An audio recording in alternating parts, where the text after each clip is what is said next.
The silence felt like it stretched to infinity, and my face was beet red. Frozen like a deer in headlights, I stammered for words. Finally, I heard the voice of my general partner come in and swoop in to save me, like a remote and distant loudspeaker from some far-off planet, bringing me back to the present, to the Sand Hill Road conference room, to the perfect square of California sunshine in front of me. Nina is not an executive assistant. She is an associate partner at this firm. A huge wave of relief washed over me, and I let out the breath I didn't even realize I had been holding. I tell you guys this story because it is literally one of the most cringeworthy moments of my entire life, but also because it is the moment that I felt like an absolute outsider in venture capital. I felt like an outsider because I was a 22-year-old female in this old boys club of venture capital, and the truth was I probably was never going to fit in. Today, only 16% of venture capital investors are women, and only 3% of all of venture capital in America goes to female CEOs. This is crazy to me. My experiences as a recovering venture capitalist and now as the founder of my own Y Combinator-backed startup are just incredibly difficult for me to talk about because I have gone through all of the stages of grief about how capital is allocated in our country. Denial, anger, just so much anger and rage.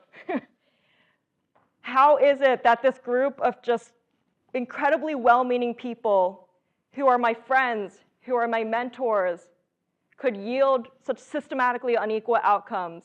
How is it that an industry that is considered by most to be the most meritocratic in the world has portfolios that look the way that they do?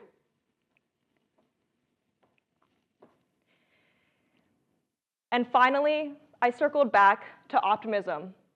Optimism because all of the amazing female founders that I've met here at Stanford and all of the amazing female investors I know are going to go on to change things in venture capital.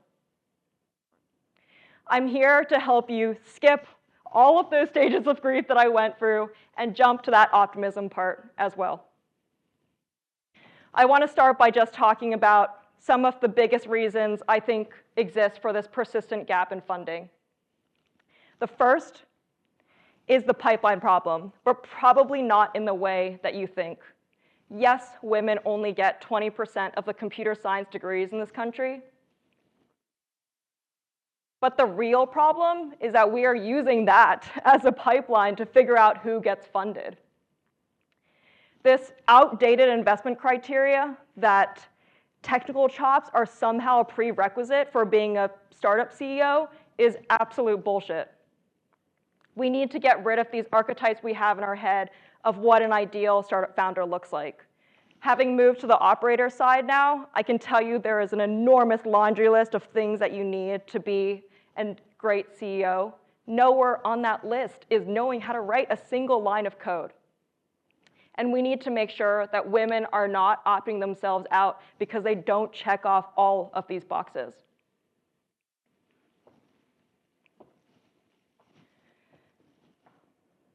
The second, which I know all too well, is the lack of diversity in the decision makers in this country.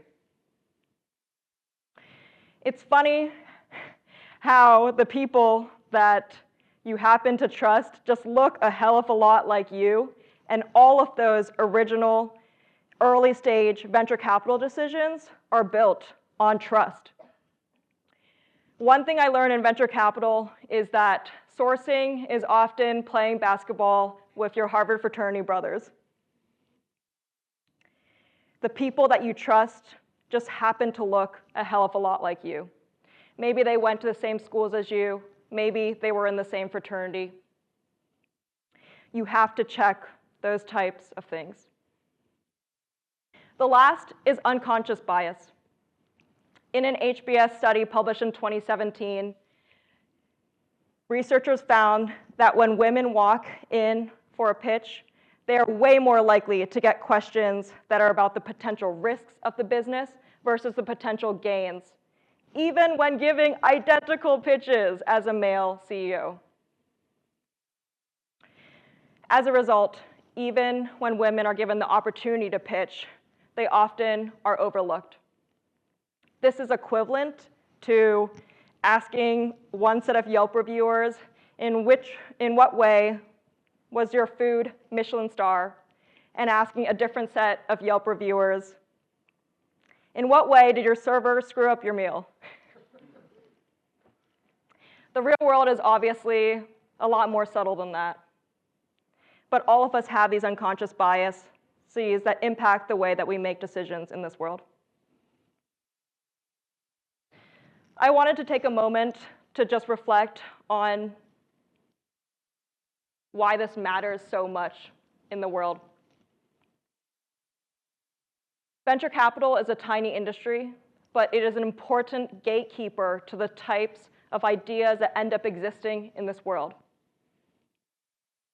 What kind of amazing ideas are we missing out on because the group of people we are backing come from such a small, homogeneous, and elite group? Second, equity returns are a huge driver of wealth creation in this country. 50% of all Fortune 500 companies originally VC or angel backed. So if you look at all of those inequities, all of the systematic wealth inequities in this country, a lot of those originate at an earlier stage than you would think, at how capital is allocated in the beginning, and to whom capital gains accrue, both on the founder and funder side. What I've said today for women holds true for so many other groups as well. These marginalized communities are also in need of allies. Lastly, y'all are just missing out on some crazy outsized returns. Companies founded by women are faster to reach profitability. They're more capital efficient. They literally return twice as much per capital invested. As with most asset classes, it pays to invest in the underdog. This past year marked a record inflow of capital into venture capital. And yet, over that same time period, the percentage of women getting allocated that capital actually decreased. It pisses me off in so many ways to see the numbers slide backwards from 3% to something even lower than 3%. Yet there is also so much to be optimistic about. Last year also marked one of the biggest IPOs ever by a female founder in Stitch Fix, and one of the largest funding rounds ever in women's health, which has just been an area that has been so systematically underinvested in for generations. We still have so far to go to get to 50%, but we have so much to be proud of and to celebrate as well. I am tired and sick of waiting on the sidelines for the numbers to change. I am in a room of movers and shakers, and I know that if we commit to this, we can change it. I'd love to recenter again on the things that really matter and the things that we can do. To the women in this room who are founders, you inspire me to be a better version of myself. Thank you, and I'm with you. I will be your hype woman for life. To the women who are considering entrepreneurship but holding themselves back for whatever reason, I believe in you, and you should own that space. To the allies in the room, we need you to believe in us, to mentor us, to invest in us. And lastly, to the investors in the room, change the face of your industry. It is not enough to just hire a token female junior team member. It is exhausting to be the token junior female team member. The solution is to hire at least 2.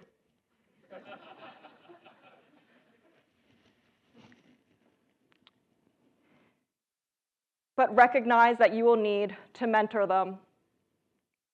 They will face just immeasurable uphill challenges as torchbearers in the industry of venture capital. And lastly, find and fund people who don't look like you, because it literally makes financial sense to do so, but also because it is the right thing to do. I know that the next Mark Zuckerberg will not look like him. That founder is probably in this room.